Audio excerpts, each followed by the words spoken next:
അത്യുന്നതന്റെ അത്യുന്നതന്റെ സംരക്ഷണത്തിൽ വസിക്കുന്നവനും സർവശക്തന്റെ തണലിൽ കഴിയുന്നവനും കർത്താവിനോട് എന്റെ സങ്കേതവും എന്റെ കോട്ടയും ഞാൻ ആശ്രയിക്കുന്ന എന്റെ ദൈവവും എന്ന് പറയും. അവിടുന്ന് നിന്നെ വേടന്റെ കെണിയിൽ നിന്നും മാരകമായ മഹാമാരിയിൽ നിന്നും രക്ഷിക്കും. തന്റെ തൂവലുകൾ കൊണ്ട് അവിടുന്ന് നിന്നെ മറച്ചുകൊള്ളും. അവിടുത്തെ ചെറുകളുടെ കീഴിൽ നിനക്ക് അഭയം ലഭിക്കും. അവിടുത്തെ വിശ്വസ്തത നിനക്ക് കവചവും പരിചയവുമായിരിക്കും. രാത്രിയിലെ ഭീകരതയും പകൽ പറക്കുന്ന അസുഖത്തെയും നീ ഭയപ്പെടേണ്ട. ഇരുട്ടിൽ സഞ്ചരിക്കുന്ന മഹാമാരിയെയും നട്ടുച്ചയ്ക്ക് വരുന്ന വിനാശത്തെയും നീ പേടിക്കേണ്ട. നിന്റെ പാർശ്വങ്ങളിൽ 1000 മരിച്ചു വീണേക്കാം, നിന്റെ വലതുവശത്ത് 10,000. എങ്കിലും നിനക്ക് ഒരനർത്ഥവും സംഭവിക്കുകയില്ല. ദുഷ്ടരുടെ പ്രതിഫലം നിന്റെ കണ്ണുകൾ കൊണ്ട് തന്നെ നീ കാണും. നീ കർത്താവിൽ ആശ്രയിച്ചു, അത്യുന്നതനിൽ നീ വാസമുറപ്പിച്ചു. നിനക്കൊരു തിന്മയും ഭവിക്കുകയില്ല, ഒരനർത്ഥവും നിന്റെ കൂടാരത്തെ സമീപിക്കുകയില്ല. നിന്റെ വഴികളിൽ നിന്നെ കാത്തുപാലിക്കാൻ അവിടുന്ന് തന്റെ ദൂതന്മാരോട് കൽപ്പിക്കും. നിന്റെ പാദം കല്ലിൽ തട്ടാതിരിക്കാൻ അവർ നിന്നെ കൈകളിൽ വഹിച്ചുകൊള്ളും. സിംഹത്തിന്റെയും അണലിയുടെയും മേൽ നീ ചവിട്ടി നടക്കും. യുവസിംഹത്തെയും സർപ്പത്തെയും നീ ചവിട്ടി മെതിക്കും. അവൻ സ്നേഹത്തിൽ എന്നോട് ഒട്ടി നിൽക്കുന്നതിനാൽ ഞാൻ അവനെ രക്ഷിക്കും. അവൻ എന്റെ നാമം അറിയുന്നത് കൊണ്ട് ഞാൻ അവനെ സംരക്ഷിക്കും. അവൻ എന്നെ വിളിച്ചപേക്ഷിക്കുമ്പോൾ ഞാൻ ഉത്തരമരുളും. അവന്റെ കഷ്ടതയിൽ ഞാൻ അവനോട് ചേർന്ന് നിൽക്കും.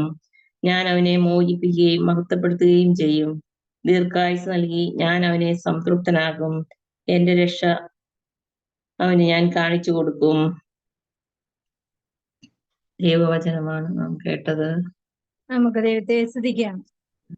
അവൻ എന്റെ പാദം കല്ലിൽ തട്ടാതിരിക്കുവാൻ ദൈവത്തിന്റെ കരുണ, അതായത് നമ്മളുടെ ജീവിതത്തിലെ ഓരോ നിമിഷവും ദൈവത്തിന്റെ കണ്ണും കാതും കൃത്യമായിട്ടുള്ളത് കൊണ്ട് പല ദുരന്തങ്ങളിലും പല അപകടങ്ങളിലും പല പാപബന്ധനങ്ങളിലും നമുക്കൊരു സംരക്ഷണം നമ്മളറിയാതെ, നമുക്ക് യോഗ്യത ഇല്ലാതിരുന്നിട്ടും നമ്മളെ സഹായിക്കുകയും ശക്തിപ്പെടുത്തുകയും ചെയ്യുന്നുണ്ട്.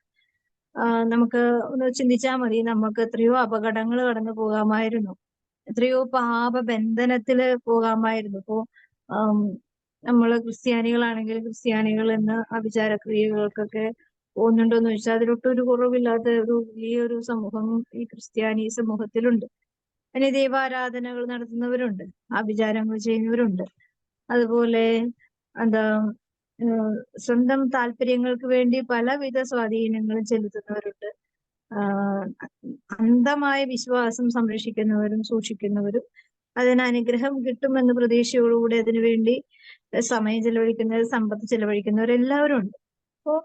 അപ്പൊ ഈ ദൈവത്തിന് എന്താണ് അവരുടെയൊക്കെ ജീവിതത്തിൽ എന്താ റോളെന്ന് ചോദിച്ചാൽ, ദൈവം അവരെ പ്രതി വേദനിച്ചുകൊണ്ടേ ഇരിക്കുന്നു എന്നുള്ളതാണ്.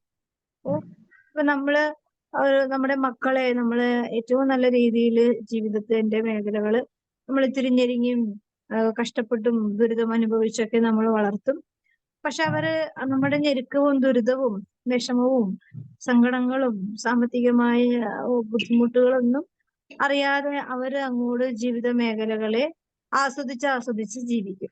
അവസാനം എന്ത് വെച്ചും നമ്മൾ ഞെരുങ്ങിയതോ, നമ്മൾ കഷ്ടപ്പെട്ടതോ, നമ്മൾ ബുദ്ധിമുട്ടിയതോ, നമ്മൾ അപമാനിക്കപ്പെട്ടതോ, പലരുടെയും മുമ്പിൽ ഇരുന്ന് പല സമയങ്ങളിൽ അപമാനിക്കപ്പെട്ടിട്ടായിരിക്കാം മക്കളെ ബഹുമാനത്തോടുകൂടെ ലോകത്തിന്റെ മുമ്പിൽ കൊണ്ടുവരാൻ വേണ്ടി, കൂടുതൽ അംഗീകരിക്കപ്പെടാൻ വേണ്ടി, കൂടുതൽ അവരനുഗ്രഹിക്കപ്പെടാൻ വേണ്ടി അതിന് ഒരുപാട് കഷ്ടപ്പെട്ട് തന്നെയാണ് മാതാപിതാക്കളും മക്കളെ മുന്നോട്ട് കൊണ്ടുപോകുന്നത്. പക്ഷെ മക്കളത് അറിയുന്നില്ല എന്നുണ്ടെങ്കിൽ എന്ത് സംഭവിക്കും? മക്കൾക്ക് ആ ദുരിതവും വേദനകളൊന്നും അറിയുന്നില്ല എന്നുണ്ടെങ്കിൽ എന്ത് സംഭവിക്കും? ഒന്നും സംഭവിക്കില്ല. എന്ത് സംഭവിക്കോ? ദൈവത്തിൽ നിന്ന് അകന്നു പോകും. അതായത് നമ്മൾ കൊടുക്കുന്ന വിലയുടെ ചൂട്, ഇപ്പൊ നമ്മളിപ്പോ തീ പൊള്ളിയ ഒരാളെ കണ്ടു, പക്ഷെ കാണുമ്പോ നമുക്കൊരു വിഷമം തോന്നും. പക്ഷെ വേദന അനുഭവിക്കുന്ന ആളുടെ വിഷമം അതിനേക്കാൾ ഭീകരമായിരിക്കും, അല്ലെ? ഇതുപോലെയാണ് നമ്മളുടെ ജീവിത സങ്കടങ്ങൾ, ദുരിതങ്ങളുടെ ഇടയിൽ നമുക്ക് തന്നിരിക്കുന്ന കുടുംബങ്ങളെ സഹായിക്കുവാൻ, മക്കളെ സഹായിക്കുവാൻ ഒക്കെ നമ്മള് ചെറുതും വലുതുമായ കഷ്ടപ്പാടിൽ കൂടിയൊക്കെ പോകുമ്പോഴും അവർക്ക് അതിന്റെ ചൂട് അനുഭവിക്കുന്നില്ല, അതിന്റെ തീക്ഷ്ണത അനുഭവിക്കുന്നില്ല. അപ്പൊ അവരവരുടേതായ ചിന്തകളിൽ സ്വാതന്ത്ര്യ ബുദ്ധിയോടുകൂടെ പോകും. അപ്പോ തീർച്ചയായിട്ടും അവരെ കുറ്റം പറയാൻ പറ്റുമോ എന്ന് ചോദിച്ചു കഴിഞ്ഞാൽ കുറ്റം പറയാൻ പറ്റാത്ത വിധത്തിൽ നമ്മൾ അവരെ കൊണ്ടുപോകുന്നോണ്ടാ, അല്ലേ? അവരെ അതെ അതെ പൂർണ്ണമായി കുറ്റം പറയാൻ പറ്റുമോ? ഇല്ല. ഇല്ല. ഏ? ഇല്ല, കാരണം അവർക്ക് അതിനുള്ള പങ്കാളിത്തം കൊടുക്കുന്നില്ല, അല്ലേ? അല്ലെ, നമ്മളൊരു കാര്യം ചെയ്യുമ്പോ അവർക്ക് ഇന്നതുപോലെയാണ് കാര്യങ്ങൾ എന്ന് അറിയിച്ച് അവരുടെ ജീവിതത്തിൽ വ്യക്തമായ ബോധ്യത്തോടു കൂടിയാണ് മക്കളെ വളർത്തുക. ഈ കാലഘട്ടത്തില് നല്ലൊരു ശതമാനം, ഒരു 98% മാതാപിതാക്കൾക്കും മക്കൾ കഷ്ടപ്പെടണം. ഞങ്ങളോ ഇത്രയും കഷ്ടപ്പെട്ടു, പക്ഷെ മക്കൾ അങ്ങനെ കഷ്ടപ്പെടരുത് എന്ന് വിചാരിച്ച് ജീവിക്കുന്ന ഞാനടക്കം ചില സമയങ്ങളിലൊക്കെ ഞാൻ അത് വേദനിക്കട്ടെ, വിഷമിക്കട്ടെ, കഷ്ടപ്പെടട്ടെ എന്നൊക്കെ മനസ്സുകൊണ്ട് വിചാരിക്കുമെങ്കിലും നമ്മൾ ഓട്ടോമാറ്റിക്കായിട്ടും എന്താണ് അതെ ഒരു തരത്തിൽ നമ്മൾ അതിനോട് അനുഭാവികമായ രീതിയിൽ പലപ്പോഴും അതെ ആയിരിക്കും. നമുക്കെപ്പോഴും കരുണയുടെ വാതില് തുറന്നു കിടക്കാണ്. നമ്മള് എന്താ വേണ്ട, എന്തെങ്കിലും ദൈവം തന്നെ മനസ്സിലാക്കി കൊടുക്കട്ടെ എന്ന് വിചാരിച്ച് നമ്മൾ അവരെ കഷ്ടപ്പെടാൻ വേണ്ടി ഉന്തിത്തള്ളി പറഞ്ഞു വിട്ടാലും നമ്മൾ അത് സക്സസ് ആവില്ല. പിന്നെ അങ്ങനെ നമ്മൾ ഉന്തിത്തള്ളി വിട്ടു എന്ന് വിചാരിച്ച് ഇവർക്ക് ഉള്ളിൽ വെറുപ്പും വൈരാഗ്യവും വരാൻ സാധ്യതയുണ്ട്. പക്ഷെ പണ്ടുള്ള മാതാപിതാക്കൾ അങ്ങനെയല്ല.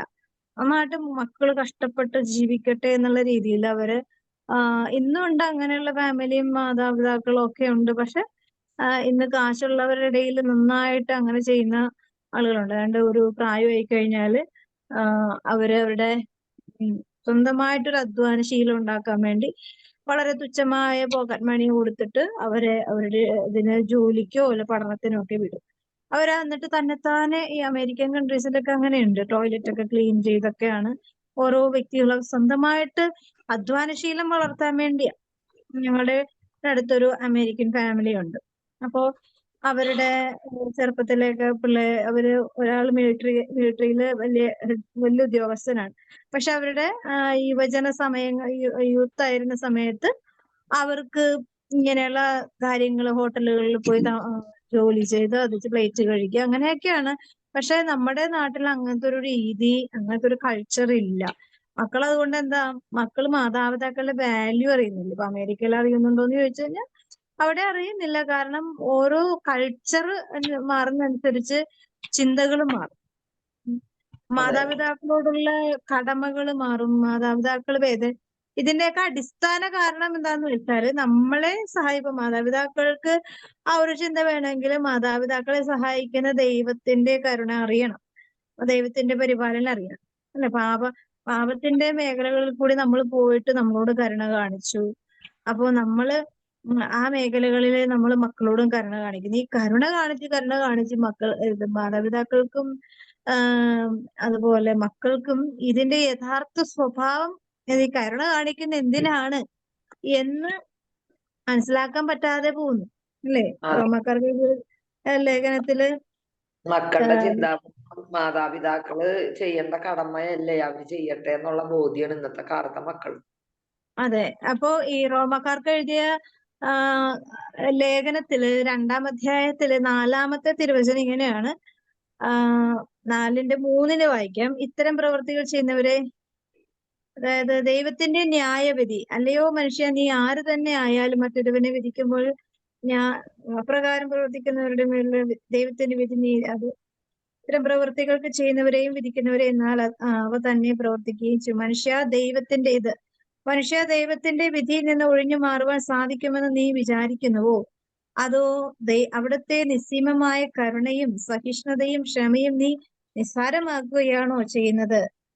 നീ അനുതാപത്തിലേക്ക് നയിക്കുവാനാണ് ദൈവത്തിന്റെ കരുണ നമുക്ക് നൽകുന്നതെന്ന്. ദൈവത്തിന്റെ ലക്ഷ്യം എന്താന്ന് വെച്ചാൽ ഓരോ കരുണ കാണിക്കുമ്പോഴും ദൈവത്തിന്റെ ലക്ഷ്യം എന്ന് വെച്ചാല് ദൈവത്തെ അറിയുക, ദൈവത്തിന്റെ ശക്തിയും മഹത്വവും സ്നേഹവും ഒന്ന് അറിയുക, അല്ലെ? ഇപ്പൊ മാതാപിതാക്കള് മക്കൾക്ക് ചെയ്തു കൊടുക്കുമ്പോൾ മക്കളുടെ സ്വാതന്ത്ര്യത്തിന് അങ്ങനെ അങ്ങോട്ട് ജീവിച്ചു പോകും. പക്ഷെ ഈ മാതാപിതാക്കൾ കൊടുക്കുന്ന പെയിന്റെ ഫ്രൂട്ടാണ് അവർ അനുഭവിക്കുന്നത്, അല്ലെ? ദൈവവും നമ്മളോട് കാണിക്കുന്ന കരുണയുടെ ഫ്രൂട്ടാണ് നമ്മൾ അനുഭവിക്കുന്നത്. കരുണയുടെ ഫലമാണ് നമ്മൾ അനുഭവിക്കുന്നത്, അല്ലെ? അപ്പൊ ഇത് എന്തിനു വേണ്ടി, ഇത് നമുക്ക് നിഷേധിക്കപ്പെട്ടാല്, ദൈവത്തിന്റെ കരുണ നമുക്ക് നിഷേധിക്കപ്പെട്ടാല്, അല്ലെ നമ്മുടെ മാതാപിതാക്കളുടെ കരുണ നമുക്ക് മക്കൾക്ക് നിഷേധിക്കപ്പെട്ടാല് ഈ ലോകത്തില് കുടുംബങ്ങൾ ഉണ്ടാവുമോ? ഇല്ല. ഉണ്ടാവില്ല. അല്ല, എല്ലാം ഒന്ന് ബാലൻസ് ചെയ്ത് പോകാൻ വേണ്ടി കർത്താവ് കൂടുതൽ കൂടുതൽ കരുണ കാണിക്കുന്നു എന്ന് വിചാരിച്ച ദൈവം അസഹിഷ്ണുവായ ദൈവവും കൂടിയാണ്. അപ്പൊ കരുണ കാണിക്കുക എന്താന്ന് വെച്ചാല് ദൈവത്തിന്റെ മുമ്പില് ദൈവത്തിന്റെ കരുണ അറിയുവാനായിട്ട് ദൈവത്തെ പരീക്ഷിക്കാൻ വേണ്ടിയല്ല ജീവിക്കേണ്ടത്. ദൈവത്തിന്റെ മുമ്പില് അനുതാപത്തിലേക്ക് നയിക്കുക എന്നതാണ് ദൈവം വച്ചു നീട്ടുന്ന ഓരോ കരുണയുടെയും ലക്ഷ്യം. ദൈവത്തിന്റെ ലക്ഷ്യം എന്ന് പറഞ്ഞാൽ ദൈവത്തെ അറിയുവാൻ, ദൈവത്തിന്റെ സ്നേഹത്തിലേക്ക് അടുക്കുവാൻ, ദൈവം തന്റെ കരുണയെ വച്ചു നീട്ടുമ്പോ അവന്റെ ആത്മാവില് പാപത്തെക്കുറിച്ചും ഞാൻ എങ്ങനെയാണ് ജീവിക്കേണ്ടതിനെ കുറിച്ചുള്ള വ്യക്തമായ ബോധ്യത്തെക്കുറിച്ചുള്ള ഒരു ടേണിംഗ് ആണ്. പക്ഷെ ഇന്നത് എന്തോ ഒരു കറുത്ത പുക പോലെ നമ്മുടെ ചിന്തകളിൽ, ബുദ്ധികളിൽ ഇങ്ങനെ വേര് പിടിച്ചിരിക്കുന്നുണ്ട്. നമ്മളോ ശരിയാവുന്നില്ല, നമ്മുടെ മക്കൾ ശരിയാവുന്നില്ല, സമൂഹം ശരിയാവുന്നില്ല, സഭ ശരിയാകുന്നില്ല, എല്ലായിടത്തും ഒരു ഡിസോർഡറാണ്. നമ്മൾ ഉദ്ദേശിക്കുന്ന ഉദ്ദേശ ലക്ഷ്യത്തിലേക്ക് എത്തുന്നില്ല, അല്ലെ? ഇപ്പൊ നമ്മളുടെ മക്കള് കന്യാസ്ത്രീയാകാൻ പോയി, പക്ഷെ കുറച്ചാൾ കഴിയുമ്പോ അവരവരുടേതായ ജീവിത രീതിയിലേക്ക് ടേണിങ് ആവും, പഠന കാര്യങ്ങളിലേക്ക് പോവും. പിന്നെ അവരുടെ പല സിസ്റ്റേഴ്സും പറഞ്ഞിട്ടുണ്ട്, അവരുടെ കമ്മ്യൂണിറ്റിയിലേക്ക് പരസ്പരം പാരവെപ്പ് കാര്യങ്ങൾ. ഞാൻ ഇങ്ങനെ പബ്ലിക്കായിട്ട് പറയണതിന്റെ കാര്യം എന്ന് വെച്ചാൽ, എന്താണ് നമ്മുടെ കമ്മ്യൂണിറ്റി, ക്രിസ്ത്യൻ കമ്മ്യൂണിറ്റി എന്നതിനെ കുറിച്ച് ക്രിസ്തു മാറ്റി വെച്ച കമ്മ്യൂണിറ്റി ലോകത്തിന്റെ കമ്മ്യൂണിറ്റി ആയി, അല്ലെ? അതിപ്പോ വൈദികരായാലും കന്യാസ്ത്രീ ആയാലും കുടുംബമായാലും എല്ലാം ഒരു ക്രിസ്തീയമയം നഷ്ടപ്പെട്ടു പോകുന്ന ഒരവസ്ഥ. ക്രിസ്തീയ സ്നേഹം, ക്രിസ്തുവിനോട് ഐക്യപ്പെട്ട സ്നേഹം നഷ്ടപ്പെടുമ്പോൾ പലർക്കും ഒരു സ്വാർത്ഥതയും സ്വന്തം കാര്യ ചിന്താബാധ എന്ന് പറയുന്ന ചിന്ത, ഇതൊരു പാപത്തിന്റെ ഒരു ബന്ധനാവസ്ഥ. അതുകൊണ്ട് പക്ഷെ ക്രിസ്ത്യാനിക്ക് എവിടെ ചെന്നാലും രക്ഷപ്പെടാനുള്ള ഒരു പഴുത് കർത്താവ് അവിടെ കരുതി വെച്ചിട്ടുണ്ടാവും, അല്ലെ? നമ്മള് നോക്കിയാൽ മതി, നമ്മളുടെ ജീവിതത്തില് കർത്താവ് അങ്ങോട്ട് എല്ലാ വാതിലും കൊട്ടിയടക്കാറില്ല. ഏതെങ്കിലും ഒരു ചെറിയ പഴുത് നമുക്ക് വേണ്ടി മാറ്റി വെച്ചിട്ടായിരിക്കും ബാക്കിയെല്ലാം അടച്ചു കളയുന്നത്. അപ്പോ അത് ദൈവത്തിന്റെ ഒരു പ്രത്യേകമായ കരുണയുടെ അടയാളമാണ്, അല്ലെ? നമ്മളൊക്കെ അങ്ങനെ ആയതുകൊണ്ടാണല്ലോ നമ്മളിപ്പോ ഈശോയുടെ സ്നേഹത്തിൽ കുറച്ചെങ്കിലും ഒന്ന് അടുക്കാനുള്ള ഒരു ശ്രമം നടത്തി. ഏതെങ്കിലും ഒരു പഴുത് മാറ്റിവെച്ചു എന്ന് പറഞ്ഞാല് നമ്മുടെ ചിന്താമണ്ഡലങ്ങളില്, ബുദ്ധിയുടെ തലങ്ങളില്, സാമ്പത്തിക മേഖലകളില്, രോഗങ്ങളുടെ മേഖലകളില് ഒരു തുറവി, അല്ലേ? ആണോ? അതെ അതെ അതെ അങ്ങനെയാണ് നമുക്ക് ആ പഴുത് വഴി, ഒരു അപകടം വഴി, ഒരു അപമാനം വഴി, ഒരു അംഗീകാരമില്ലാതെ ഒറ്റപ്പെടുന്നത് വഴി, അതൊക്കെ നമുക്ക് ജീവിതത്തിൽ ഒരു പഴുതാണ്. ദൈവത്തിലേക്ക് അടുക്കാനുള്ള ഒരു പഴുത്, അത് വഴി നമ്മൾ അനുതാപത്തിന്റെ ജീവിതത്തിലേക്ക് വരുവാനുള്ള ഒരു വലിയൊരു സഹായവും ദൈവം തരുന്നുണ്ട്. അപ്പൊ നമുക്ക് പ്രത്യേകം പ്രാർത്ഥിക്കാം. ദൈവം ഒരിക്കലും മനുഷ്യരെ ഉപേക്ഷിക്കുന്നില്ല, പക്ഷെ നമ്മൾ ദൈവത്തെ ഉപേക്ഷിക്കുന്നതുകൊണ്ടാണ് ദൈവത്തിന്റെ കരുണയെ വിട്ട് നടക്കേണ്ടി വരുന്നതും ദൈവ വിചാരത്തിൽ നിന്ന് അകന്നു പോകുന്നതും. നമുക്ക് മറിയത്തിന് സ്തോത്രഗീതം വായിക്കാം. മേരി ഫിലിപ്പ് വായിക്കും.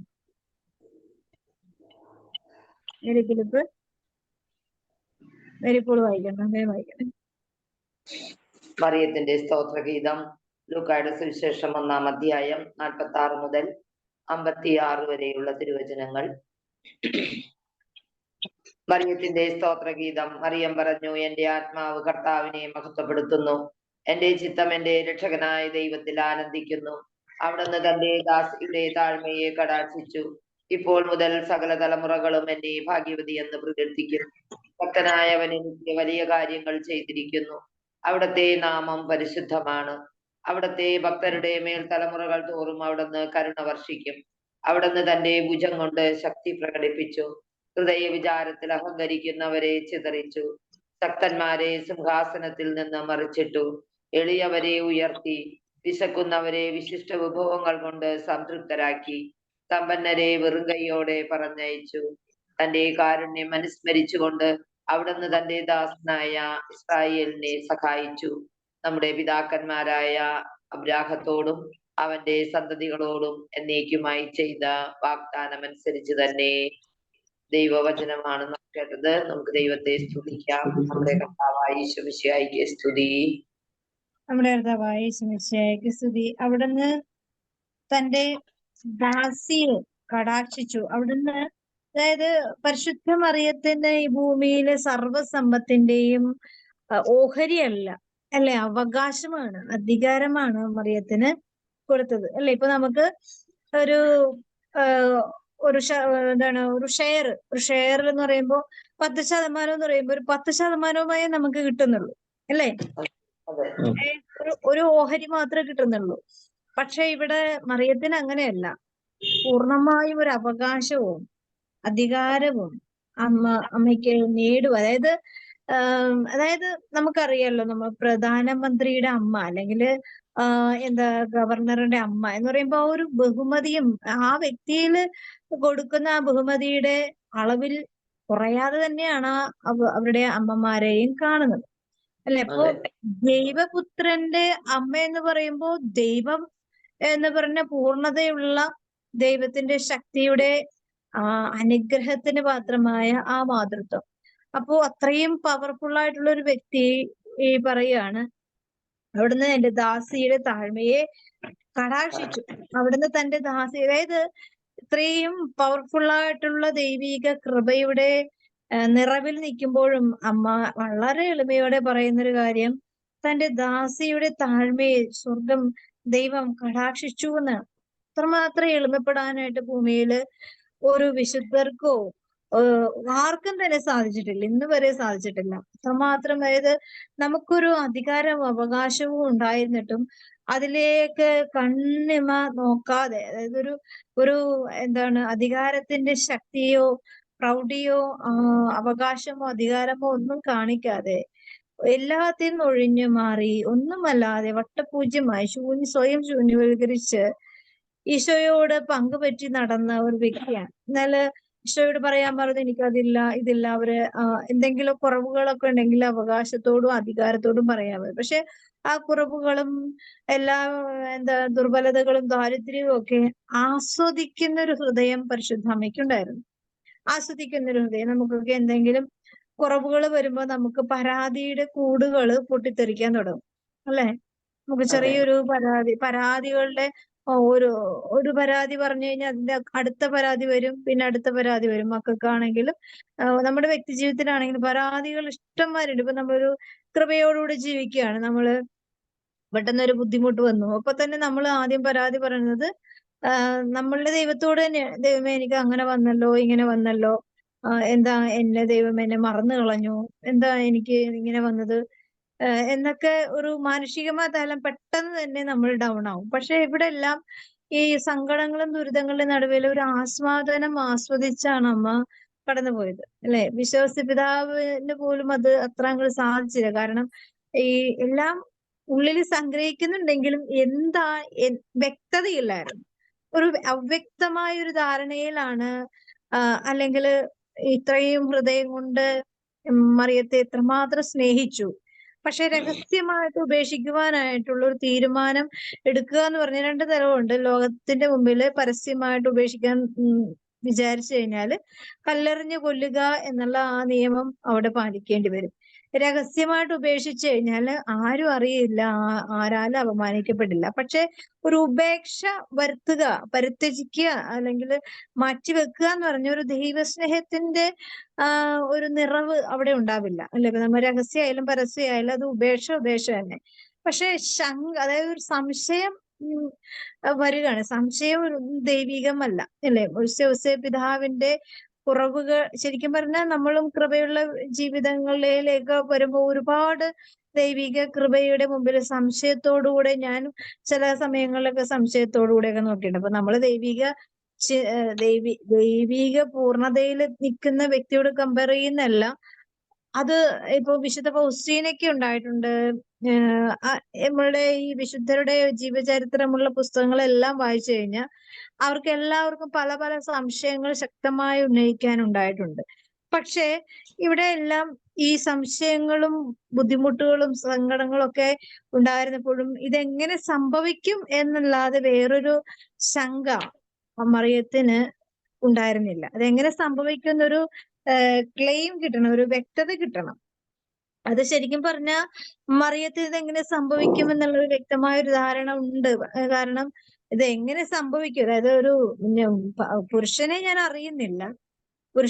അറിയുന്നില്ല എന്നുണ്ടെങ്കിൽ പിന്നെ ഇത് എങ്ങനെ സംഭവിക്കുമെന്ന് മറിയത്തിനും ഒരു അവ്യക്തമായൊരു കാര്യം ഉണ്ടായിരുന്നു. പക്ഷെ അത് ഈ ദൈവത്തിനെല്ലാം സാധ്യമാണെന്നുള്ളൊരു കാര്യവും മറിയത്തിന് വ്യക്തമായിട്ട് അറിയാം.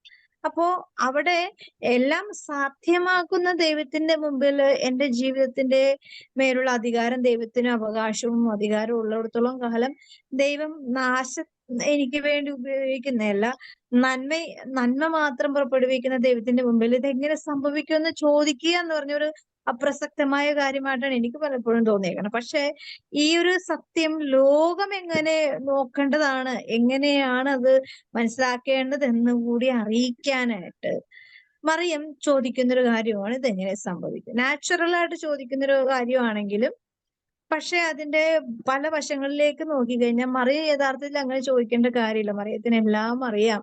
ദൈവത്തിന് പല കാര്യങ്ങളും, അതായത് തൊട്ട് മുമ്പ് തന്നെ എലീശ പുണ്യവതിക്ക് ഗർഭാവസ്ഥയിലായിരിക്കുന്ന എലീശ പുണ്യവതിയുടെ കാര്യം പറയുന്നുണ്ട്. അപ്പോ ഇതെല്ലാം ദൈവത്തിന് അസാധ്യമായിട്ട് ഒന്നുമില്ല എന്ന് പറയുന്നുണ്ട്.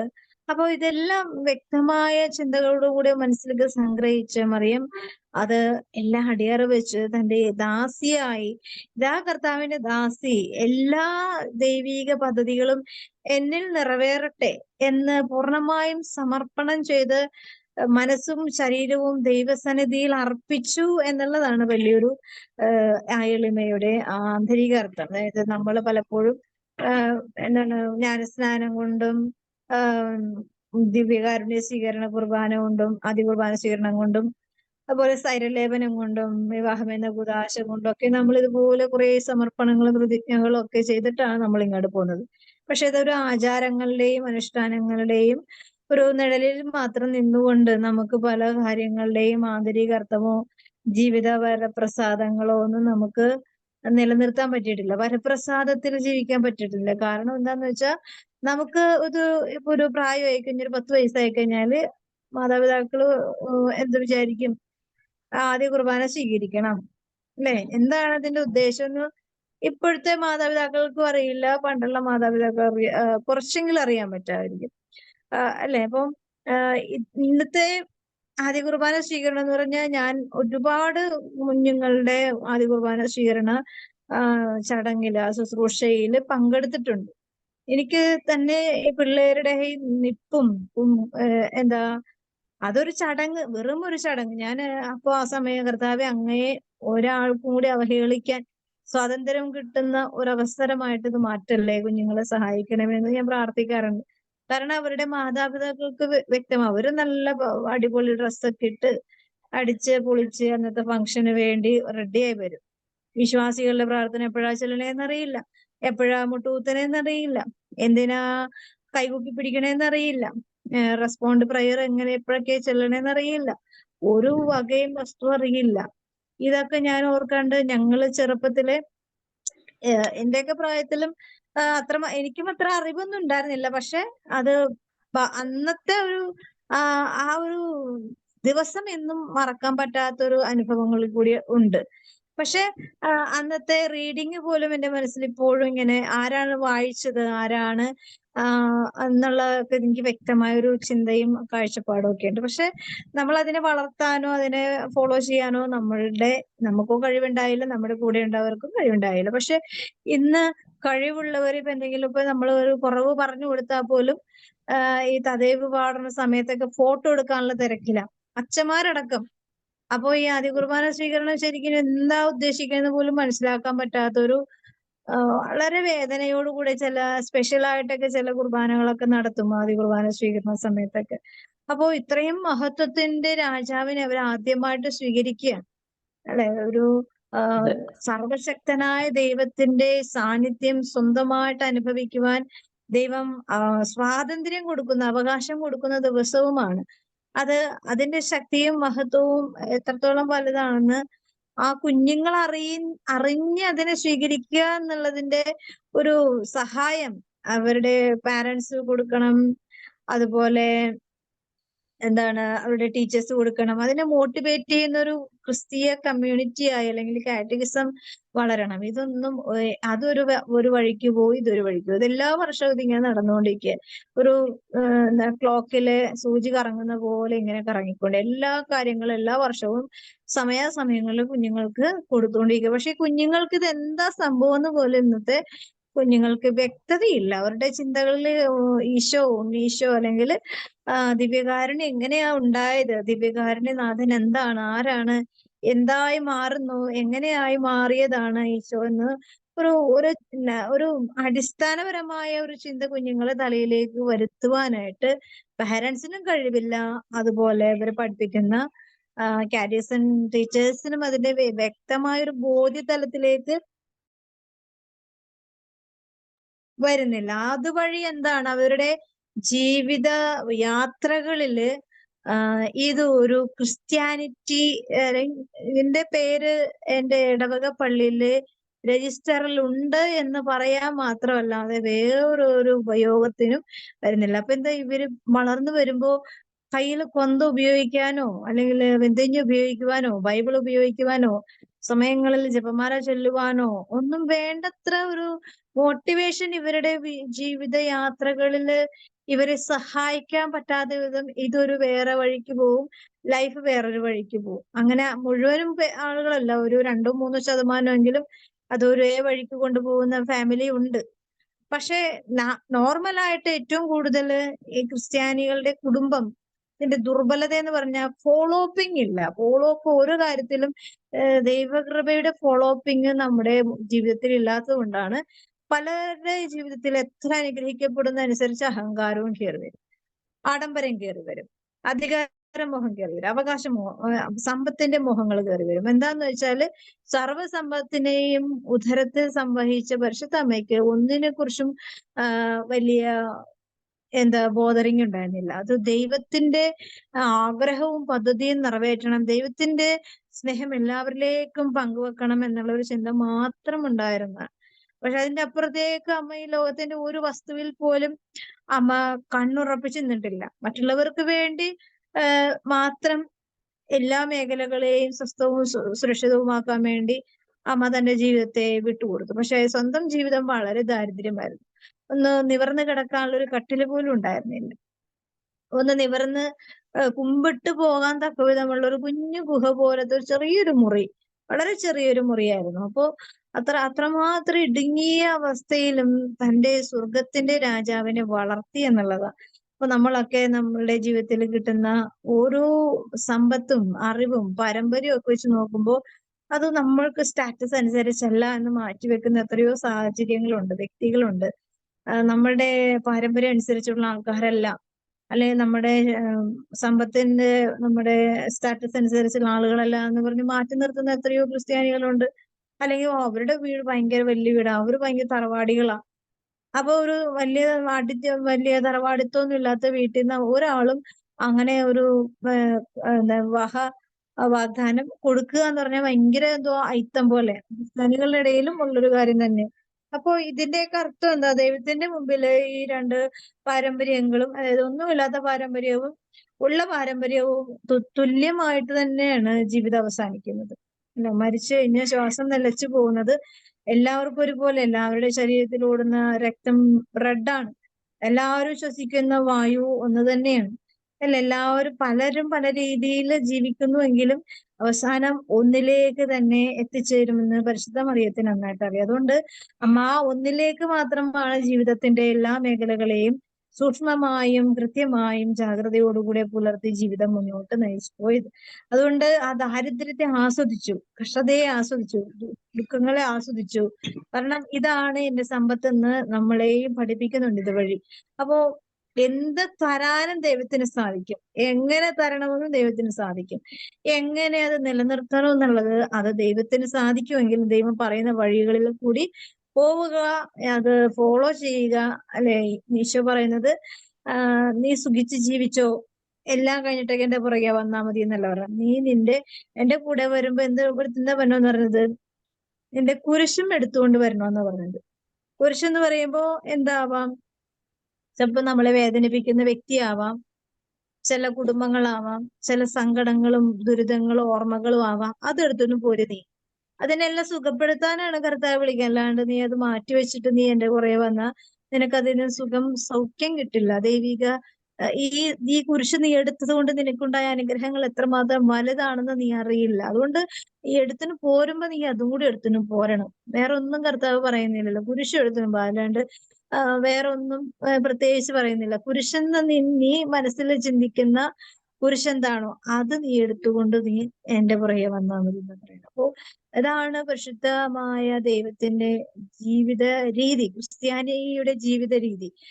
പരിശുദ്ധ മറിയം ഈ കുരിശെടുത്തുകൊണ്ട് പരിശുദ്ധ അമ്മ തന്റെ മകന്റെ പുറകെ പോയി.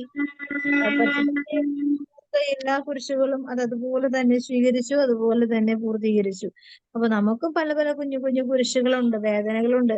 നിസ്സഹായ ചിലപ്പോ എന്റെ മക്കളായിരിക്കാം നമുക്ക് കുരിശായിട്ട് തോന്നണത്, അല്ലെങ്കിൽ ഭർത്താവായിരിക്കാം, അല്ലെങ്കിൽ ചില രോഗമായിരിക്കാം, ചിലവരുടെ മുമ്പിൽ കിടന്ന് അനുഭവിക്കുന്ന അവഗണനയായിരിക്കാം, ചിലപ്പോൾ ദാരിദ്ര്യമായിരിക്കാം, ചില രോഗങ്ങളായിരിക്കാം. ഇതെല്ലാം പല പല ഓരോരുത്തർക്കും ഓരോ തരത്തിലാണ് കുരിശുകൾ വരുന്നത്. കുരിശ് എന്നും മഹത്വത്തിന്റെ അടയാളമാണ്. ഈശോ വന്നു കഴിഞ്ഞപ്പോഴാണ് മഹത്വത്തിന്റെ അടയാളമായി മാറിയത്.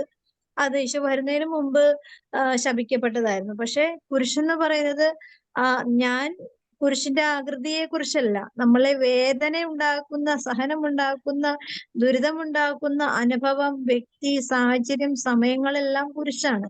കുരിശിന്റെ ആകൃതി തന്നെ എടുത്തുനിന്ന് വരാൻ പറഞ്ഞു. അപ്പോ നമ്മളെ വെറുക്കുന്നവരെ കർത്താവ് പറയും ശപിക്കരുത്, അവരെ അനുഗ്രഹിക്കണം. അപ്പോ എന്താണ്, ഈശോയുടെ കൂടെ വരുമ്പോ ഞാൻ അവരെ അനുഗ്രഹിച്ചിട്ട് ഈശോയുടെ കൂടെ വരണം. ഒരു രോഗമായിട്ട് ആയിരിക്കുമ്പോൾ ഞാൻ ആ രോഗത്തെ പ്രതി ഞാൻ എന്നെയും എന്റെ സമയങ്ങളെയും ആയുസിനെയും ശപിക്കുമ്പോ അതിന് ദൈവത്തിന് ആ രോഗത്തിൽ കൂടി ദൈവം നമ്മുടെ ജീവിതത്തിൽ മാറ്റം വരുത്തുന്ന ചില മേഖലകളും സാഹചര്യങ്ങളും അനുഗ്രഹങ്ങളും ഉണ്ടാവും. അതിനെയാണ് ഞാൻ ശപിച്ച് തള്ളുന്നത്. അപ്പോ പണ്ട് ഞാന് എന്റെ ശബ്ദം മറ്റുള്ളവരുടെ ശബ്ദമൊക്കെ വളരെ ബ്യൂട്ടിഫുൾ ആയിട്ട് എനിക്ക് കേൾക്കുമ്പോൾ ഭയങ്കര നല്ലതായിട്ട് തോന്നും. പക്ഷെ എന്റെ ശബ്ദം എനിക്ക് ഭയങ്കര കൊള്ളൂലാത്ത പോലെ തോന്നും.